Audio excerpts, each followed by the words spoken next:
वसूली करके ही जाऊंगा। घनश्याम, अरे ओ घनश्याम। वो तो स्कूल गए हैं। स्कूल गया है।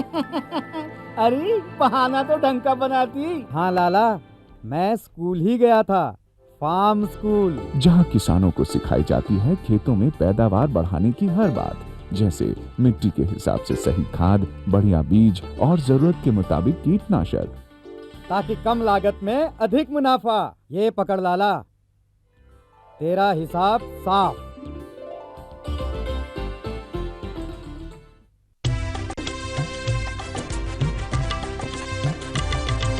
सहकारिता के बल पर विकास के लिए उठे कदम, जन सहकार की ताकत लेकर आगे बढ़ते जाएं हम। जन जन ने इस क्रांति में है विश्वास जगाया, हम सब ने मिलकर विकास का परचम है फहराया।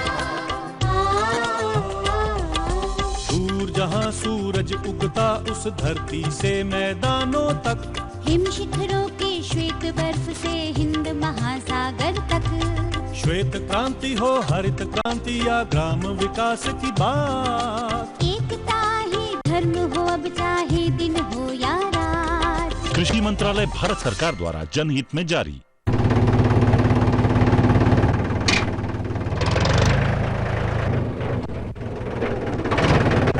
अरे हरकू वाह, बीज, कीटनाशक और आज खाद भी। अरे इतना खर्चा कहाँ से? अरे खर्च की चिंता किसे है, मेरे पास है ये किसान क्रेडिट कार्ड। कार्ड? अरे बैंकों द्वारा जारी इस कार्ड से किसान उसकी सीमा तक की रकम कभी भी बैंक से निकलवा सकता है और खेती बाड़ी की सामग्री कभी भी खरीद सकता है। तो हरकू भैया एक कार्ड मेरे लिए भी। किसान क्रेडिट कार्ड के लिए नजदीकी बैंक से संपर्क करें और पाएं ढेर सारे लाभ।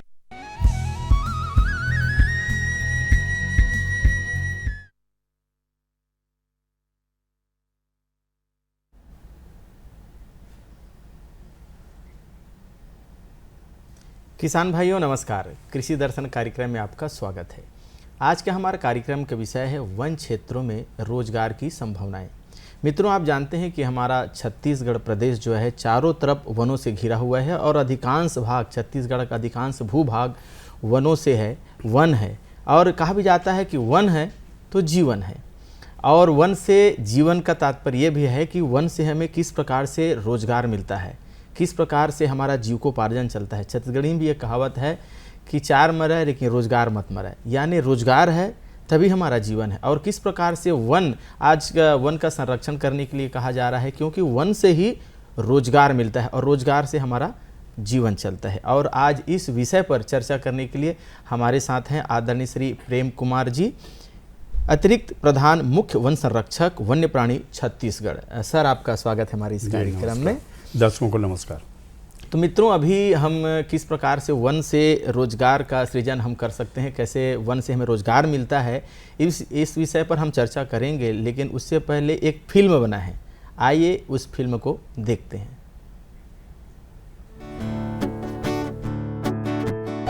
रोजगार की अपार संभावनाएं देते हैं वन। वन संपदा है वनवासियों का धन। छत्तीसगढ़ प्रदेश वनों से आच्छादित हरा भरा प्रदेश, जहाँ पाई जाती है अकूत वन संपदा। तरह तरह के पेड़ पौधे, तरह तरह के वनोपज, विभिन्न किस्मों की फसलें और कई तरह के वन्य पशु पक्षी। जैव विविधता से सुसज्जित इस प्रदेश के एक बड़े हिस्से में रहते हैं वनवासी, जिनकी जीविका और रोजगार का आधार है ये वन क्षेत्र। वनों में रहने वाले लोग वनोपजों के संग्रहण और विक्रय से धन अर्जित कर चलाते हैं अपनी आजीविका। देखा जाए तो जल ही जीवन है की तरह ही इन वनवासियों और वन्य जीवों, पशु पक्षियों के जीवन का आधार वन है। यानी इन सब के लिए वन ही जीवन है। वनोपजों के संग्रहण के साथ विपणन, भंडारण, प्रसंस्करण और पैकिंग जैसे कार्य करते हुए रोजगार प्राप्त कर सकते हैं। वन वन्य प्राणियों की भी जीवन रेखा हैं। अनुकूल वातावरण और भोजन की व्यवस्था के साथ उनके परिवार के बढ़ने के लिए उनकी आश्रय स्थली हैं वन, जहाँ वन्य प्राणी निडर होकर जी सकते हैं, खुली हवा में सांस ले सकते हैं और विचरण कर सकते हैं। वन से सजती है धरती, वन धरती का श्रृंगार, देते हैं आश्रय वन्य प्राणियों को, देते मानव को रोजगार। छत्तीसगढ़ के वनों में हाथी, भालू, हिरण, वन भैंसा जैसे जीव और रंग बिरंगी तितलियां और चिड़िया मिलती हैं। इन सब के लिए भोजन का प्रबंधन और आवास व्यवस्था की सारी संभावनाएं खुली होती हैं वनों में। वहीं मानव के लिए तरह तरह के फल, औषधि, महुआ, शहद, रेशम, लाख जैसी वनोपज, कितना कुछ बिखरा होता है वनों में। अगर वन्य प्राणियों और मानव के बीच के संघर्ष को कम से कम तर कर दिया जाए, मानव मानव बना रहे और वन्य प्राणियों को भी निडर होकर वनों में विचरण करने दिया जाए, तो वनों का सौंदर्य और निखर जाएगा। रोजगार की असीम संभावनाओं से भरे वनों को कटने से बचाया जाए तो मानव के लिए आजीविका के अनगिनत द्वार स्वतः खुल जाएंगे। वनों से मिलता आश्रय, वनोपजों ने जिंदगी संवारी।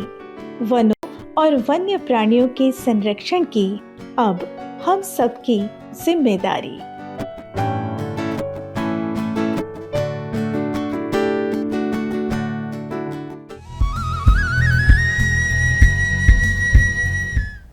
किसान भाइयों, कार्यक्रम में फिर एक बार आपका स्वागत है। और आइए, आपके मन में अगर कोई प्रश्न हो किस प्रकार से वन में रोजगार की संभावनाएं हैं, तो आप अपना प्रश्न कर सकते हैं। तो हमारा टोल फ्री नंबर आप नोट कर लीजिए। हमारा टोल फ्री नंबर है 1800-233-9418। एक बार और आप नंबर मिलान कर लें, 1800-233-9418।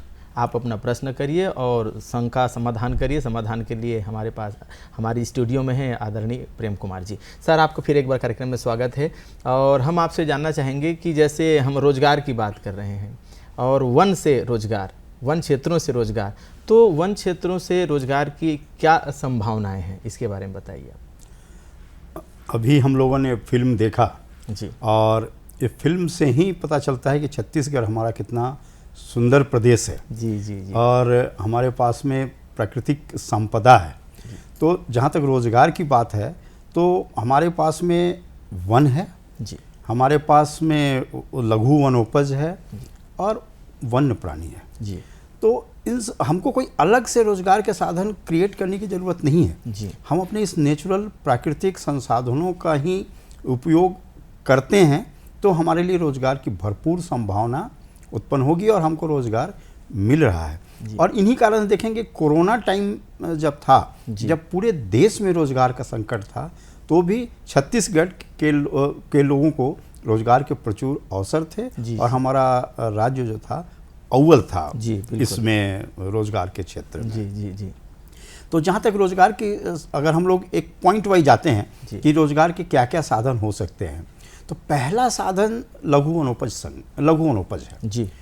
जैसे हमारे पास में पहला तेंदुपत्ता है जी। तेंदुपत्ता देखें, तेंदुपत्ता सबसे ज़्यादा रोजगार का एक साधन है हमारे प्रदेश के लोगों का, और हर साल इसका संग्रहण होता है और इसमें लगभग 13 लाख परिवार जी 13 लाख परिवार इसमें शामिल है और हर साल तेंदुपत्ता की तोड़ाई करते हैं, उल्टाई पलटाई करते हैं और उससे विक्रय होता है, उससे लाभ होता है। तो 13 लाख परिवार को रोजगार तो केवल तेंदुपत्ता से मिल रहा है। और हर साल तोरई के बदले, जो तेंदुपत्ता का तोरई है, उसके बदले 800 करोड़ से ऊपर उनको जो मिलती है राशि मिलती है केवल तोरई का। तो तेंदुपत्ता सबसे बड़ा रोजगार का साधन है। दूसरा रोजगार का साधन इसी में लघु वनोपज में है कि हमारे पास में ये लाख है जी। हमारे पास साल बीज है जिसे सरई बीज भी बोलते हैं, और इस तरह से हमारे पास में चिरौंजी है, महुआ फूल, महुआ बीज, लगभग 67 और भी प्रजातियों का पहचान किया गया है, जिसको वन विभाग लघु वनोपज संघ के माध्यम से MSP देती है जी, मिनिमम सपोर्ट प्राइस देती है। बिल्कुल, ये बड़ी बात ये है। मिनिमम सपोर्ट प्राइस मिल रहा है जी। तो इस मिनिमम सपोर्ट प्राइस के कारण क्या है कि गांव वाले फ्री हैं, आपको ये नहीं है कि विभाग को ही बेचना है, लेकिन अगर आपको कोई ज़्यादा रेट दे रहा है तो आप वहाँ बेच सकते हो, लेकिन आपको कम रेट पर मिल रहा है तो विभाग का हमेशा सेंटर खुला है जी, और आके आप उससे उस रेट पर अपने सामग्री को दे सकते हैं, उससे ज़्यादा ही मिलेगा, ज़्यादा ही मिलेगा आपको जी। तो इतना जो है इस तरह का 67 प्रोडक्ट देते हैं, और उसमें इसमें भी 3-4 इम्पोर्टेंट है। इमली जी, इमली का देखिए बहुत बड़ा स्रोत है, बस्तर में इमली है जी। बस्तर की इमली कहाँ तक जाती है? साउथ, वहाँ तक, मिडिल ईस्ट तक जाती है, बिल्कुल। विदेशों में बहुत जगह, इंडिया में पूरा सप्लाई होता है जी। साउथ इंडिया में यहीं का इमली जाता है जी। इमली है, लाख, रंगीनी लाख है, कुसमी लाख है, तो रंगीनी और कुसमी लाख है। इस तरह से आपको पूरे क्षेत्र में इन लघु वनोपज के संग्रहणों के माध्यम से लोगों को रोजगार मिलता है जी। इसके साथ और बता दूं जी कि हम लोग केवल उसको कलेक्ट नहीं करा रहे हैं रोजगार के लिए, बल्कि हम चाहते हैं कि जैसे इमली है तो इमली का कलेक्शन हो गया, उसका उसका प्रोसेसिंग हो जी, वो आवश्यक है। हाँ, गुणवत्ता बढ़ जाएगी, गुणवत्ता, उसको रेट बहुत ज़्यादा मिल जाएगा। तो जैसे इमली से आप उसको बीज हटा दिए और उसको केवल गूदा है, उस पार्ट को पैकिंग करिए, पैकेजिंग के लिए अलग है, पैकेजिंग करना है, मार्केटिंग के लिए अलग है, तो उन सब के लिए हमारे पास में लगभग 7000 स्व सहायता समूह है, महिला स्व सहायता समूह, जिसके माध्यम से पैकेजिंग की जा रही है, मार्केटिंग की जा रही है और लोगों को रोजगार मिल रहा है। तो लघु वनोपज एक बहुत बड़ा रोजगार का स्रोत है छत्तीसगढ़ के इसके लोगों के लिए जी। इसमें नहीं, बहुत बड़ी बात। तोड़ने वालों को तो जी एक प्रश्न है, तो प्रश्न लेते हैं। हेलो, हाँ सर, नमस्कार जी, आप कहाँ से बोल रहे हैं और कौन बोल रहे हैं? अपना प्रश्न करिए, नाम बताइए जी। मैं पट्टी जिला और ब्लॉक है अपन का डबरा, गाँव चुनापाली से बोल रहा हूँ जी। हाँ, बताइए, अपना नाम बताइए और प्रश्न करिए। हाँ, मेरा नाम श्याम बंजारे सर, मैं पट्टी जिला से बोल रहा हूँ। हाँ, बताइए, अपना प्रश्न करिए बंजारी जी। सर, हम लोग हाथी और भालू और बंदर तीनों से परेशान है सर। अच्छा, तो आप परेशान हैं, ठीक है। क्या है, अब हम लोग जंगल काट रहे हैं तो उसके आवास को छेड़ रहे हैं, तो उसके घर को छेड़ेंगे तो हमारे घर की तरफ आएगा, ठीक है, लेकिन सर उसके बारे में बताएंगे। नहीं, है समस्या तो है, हाथी की भी समस्या है, भालू की भी समस्या है, बंदर की भी समस्या है। ये तो चूंकि वन क्षेत्र में रहने के कारण ये समस्या तो आती रहेगी। इसमें आप रेंज ऑफिस में या डिवीजन ऑफिस में आप करें, हमारे लिए रेस्क्यू सेंटर है, आप जाएंगे, हम वन विभाग की टीम जाएगी और उसको आपको मदद करेगी। अपने से कुछ भी ना करें और उनके मार्गदर्शन में करें। अगर आपको कहीं सुनवाई नहीं होती है रेंज में किए तो आप डिवीजन में कीजिए, डिवीजन नहीं होती है तो आप सीधे रायपुर हेड ऑफिस में भी आप कर सकते हैं। जी, ये बड़ी बात आप बता रहे थे। लोग लेकिन स्वयं करना चाहते हैं, ये मत करो, स्वयं नहीं करना है, आपको अनुभव नहीं है, जान का खतरा हो सकता है और बहुत सारे कानूनी उलझन भी आ सकते हैं। सर, जैसे हम रोजगार की बात कर रहे हैं तो एक बार फिर मैं आपसे जानना चाहूँगा कि रोजगार सृजन की और क्या संभावनाएं हैं?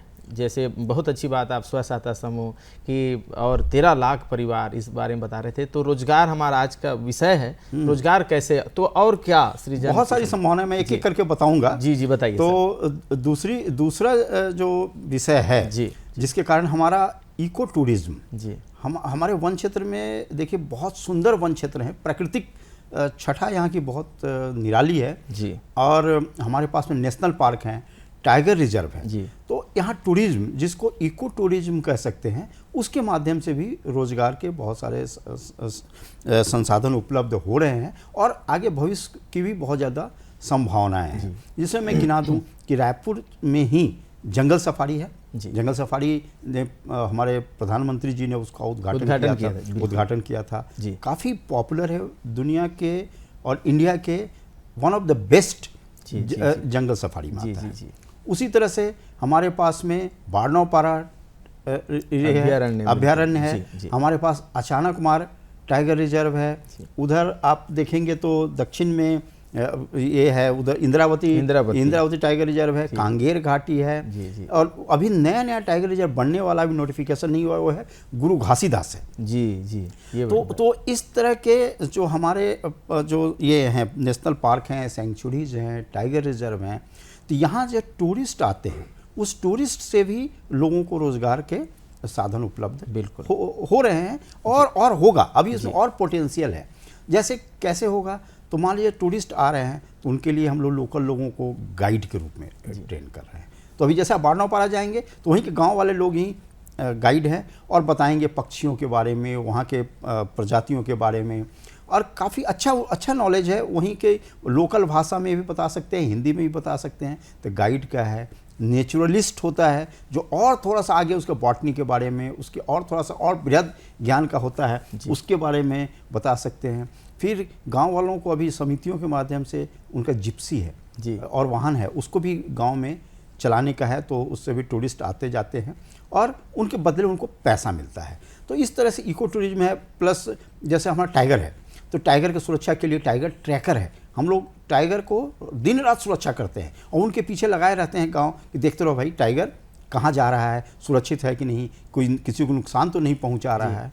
तो इस तरह से टाइगर ट्रैकर के रूप में भी तो विभिन्न प्रकार से हमारे इस इको टूरिज्म के क्षेत्र में उनको रोजगार के अवसर मिल रहे हैं। और लगभग इसमें आप बताऊं तो 25 से 30 हज़ार परिवारों को इससे आपको रोजगार का अवसर उपलब्ध हो रहा है। और अभी तो शुरुआत है, हम लोग इसको बहुत बृहद स्केल में आएगा, क्योंकि छत्तीसगढ़ में अभी आवागमन का कम सुविधा था, लेकिन आवागमन की सुविधा बढ़े हवाई कनेक्शन बढ़ा है। अब हमारा जो है अंबिकापुर है, बिलासपुर है, इन सभी जगहों में भी हमारा हवाई का कनेक्शन है। तो इस तरह से इको टूरिज्म से भी काफ़ी हम प्राप्त कर सकते हैं रोजगार के अवसर। जी धन्यवाद डॉक्टर साहब। अभी थोड़ा सा हम एक विराम लेते हैं, अल्प विराम लेते हैं, एक छोटा सा हम ब्रेक लेते हैं, उसके बाद चर्चा को आगे हम जारी रखेंगे।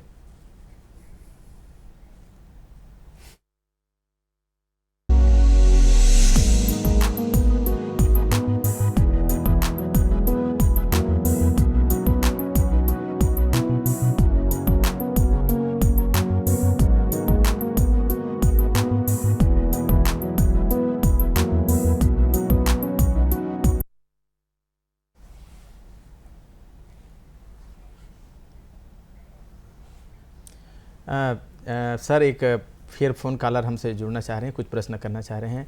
हेलो जी, कौन बोल रहे हैं?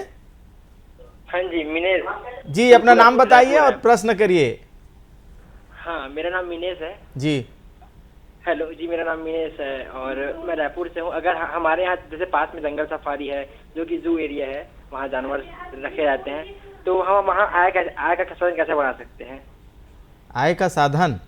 हाँ, जंगल सफारी हो गया या छोटे छोटे जो घर है, पिंजरा घर है, वहाँ आय का साधन क्या क्या रह सकता है किसानों के लिए? जी। अच्छा, आप कैसे उनसे जुड़ करके या उनसे कैसे आपको रोजगार मिल सकता है? जी सर, ये जानना चाह रहे हैं। इसमें अगर आप इंटरेस्टेड हैं तो आप जंगल सफारी के डायरेक्टर से संपर्क कर सकते हैं और कुछ कोर्सेज अभी चलने वाले हैं, तो उसमें पहले आपको कुछ ट्रेनिंग ले सकते हैं। जैसे आपका क्या डिग्री के अनुसार, तो आप जैसे पैरावेट है या आपको जू एजुकेशनिस्ट है, या इस तरह का आप जो है प्राकृतिक रूप में बॉटनी के रूप में बॉटनाइजेशन है, बहुत सारे फील्ड हैं जिस फील्ड में आप उनसे पहले आप ट्रेनिंग के स्कोप लेंगे और आपको ट्रेनिंग मिलेगा तो फिर आपको वहाँ से जुड़ने का मौका मिलेगा। जी, बिल्कुल बहुत सही है कि आप जुड़ना चाहते हैं, आपको रोजगार मिल जाएगा, आप जुड़िए और जाकर के ट्रेनिंग लीजिए, एकदम ट्रेनिंग लीजिए, सब कुछ हम लोग देंगे। लोगों को आप बताइए एकदम कि यहाँ ऐसे जा सकते हैं। अचानक नहीं मिलेगा, आपको पहले अपना स्किल डेवलप करना पड़ेगा, उसकी योग्य बनना पड़ेगा, उसमें हम लोग मदद करेंगे। बिल्कुल सही बात। सर, हम आपसे जानना चाहेंगे कि जैसे अभी एक कॉलर बोल रहे थे कि हाथी से हम परेशान हैं, जैसे हाथियों को महुआ बहुत पसंद है और महुआ ही आदिवासियों के रोजगार का एक साधन है, तो हाथी और मानव के द्वंद्व का कारण कहीं ये महुआ तो नहीं है? नहीं, ये बहुत सुपरफिशियल थॉट होगा जी। महुआ बेसिकली छत्तीसगढ़ की जीवन रेखा है, लाइफ लाइन है। मैं बहुत जगह देखा हूँ, जब फील्ड में काम कर रहा था तो जंगल कट गए हैं, गांव वालों ने किसी तरह अज्ञानता वो जंगल काटा भी है, लेकिन महुआ पेड़ वहीं के वहीं खड़े रहे हैं जी। तो महुआ के प्रति उनका एक अन्योन्याश्रय संबंध है जी, उनका एक रिश्ता है, तो उससे उनको पूरा फूड मिलता है, उनसे उनको तेल, महुआ का जो बीज होता है, टोड़ा होता है, उसका तेल है, बहुत सारा है। और हाथी तो महुआ ही नहीं, हाथी देखिए क्या है कि महुए के लिए नहीं आता है, वो चावल भी खा लेगा, महुआ भी खा लेगा, उसका बहुत सारा चीज़ खाने का है। तो जहाँ भी खाने का थोड़ा नशीला चीज़ रहेगा तो आएगा, लेकिन महुआ से हम बोल सकते हैं कि हाथी का प्रॉब्लम है, तो ऐसा नहीं है। हाथी का समस्या एक बहुत विशाल परिदृश्य में देखना पड़ेगा। और महुआ, हाँ ये भ्रम है, ये भ्रम है कि महुआ के कारण जो है हाथी का समस्या आ रही है, ये एक भ्रम है। जी जी सर, जैसे कि हमने कार्बन क्रेडिट के बारे में बहुत सुने, वास्तव में ये है क्या? कार्बन क्रेडिट क्या है, इसके बारे में हमारे किसान भाइयों को बताइए आप। देखिए, अभी हम लोग तो बहुत जो रोजगार की बात कर रहे थे वो तो बहुत सीधा साधा फ्लैट रूप में था कि सब लोग को दिखाई पड़ रहा है कि इस तरह से रोजगार मिल सकता है। लेकिन समय बदल रहा है, जमाना बदल रहा है। पहले क्या था, लोग किसानी से ही रोजगार पाते थे, बाद में नौकरी करने लगे, बिजनेस करने लगे। अभी देखिए आर्टिफिशियल इंटेलिजेंस का युग आ गया है, मतलब हर चीज़ में आपका कंप्यूटर का नॉलेज है। बिल्कुल, इस तरह से आपको यहाँ जो है ना बड़े व्यापार में देखना पड़ेगा, वैश्विक स्तर पर हमको जाना पड़ेगा। बिल्कुल। तो देखिए कार्बन क्रेडिट को सिंपल टर्म में समझाएं कि हमारा जो भी एक कॉप हुआ था, मैं सारे देश के, विश्व के देश बैठे और हर साल बैठते हैं और विचार करते हैं कि दुनिया में जो प्रदूषण हो रहा है, जो परिवर्तन, जलवायु परिवर्तन हो रहा है, उसको कैसे रोका जाए, कैसे रोका जाए, बड़ी समस्या है, कैसे रोका जाए, ग्लोबल वार्मिंग है ये है। तो उसमें एक समझौता निकल के आया कि देखिए आपको कोई भी कारखाना चला रहे हैं, कल कारखाना है, या आप कोई बहुत ज़्यादा व्हीकल है, आपके यहाँ प्रदूषण है, तो आपको प्रदूषण के बदले उसको रोकने का भी खर्च का वहन करना पड़ेगा।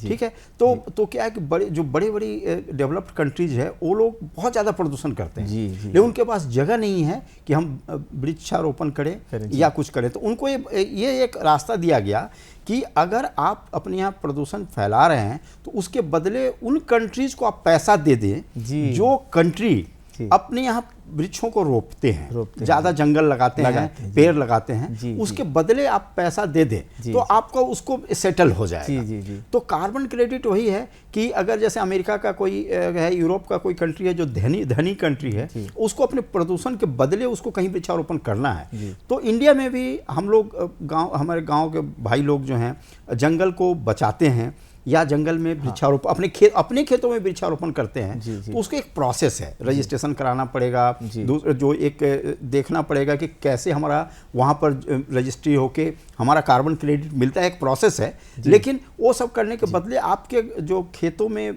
पेड़ लगे हैं उसके बदले आपको पैसा मिल सकता है। ये बहुत अच्छी बात है, सिंपल टर्म में।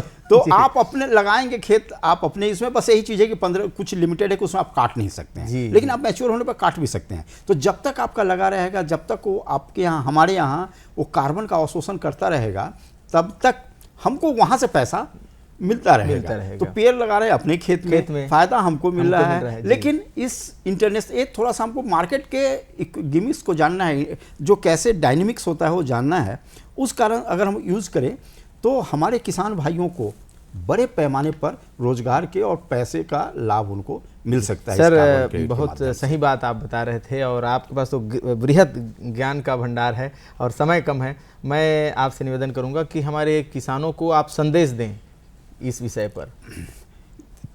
मेरा संदेश ये है कि हमारा प्रदेश बहुत सुंदर प्रदेश है और हमारी सबसे बड़ी धरोहर हमारे वन हैं, हमारे वन्य प्राणी हैं, हमारे मेडिसिनल प्लांट्स हैं, हमारा जो ट्रेडिशनल, जो हमारे पुरखों से मिला हुआ नॉलेज है, उसको संरक्षित रखें, उसको ही अपना, उससे दूरी ना बनाएं बल्कि उसके और नज़दीक जाएं और उसी को अपने जीवन यापन का आधार बनाएं। वन विभाग से जुड़े और प्रशासन शासन से मिलके इसको गांव वाले संपर्क करें, तो हम उन्नति, हमारी जो वनों से ही समृद्धि हो सकती है, और उसको अपने धरोहर के रूप में रखें। यही मेरा संदेश है। जी जी जी जी सर, आप इस कम समय में बृहत जानकारी दिए कि किस प्रकार से रोजगार और एक कार्बन क्रेडिट के बारे में, यूको टूरिज्म के बारे में, और कैसे जो भ्रम है यानी उसके बारे में पूरा बृहत आप कम समय में आप जानकारी दी किसान भाइयों को।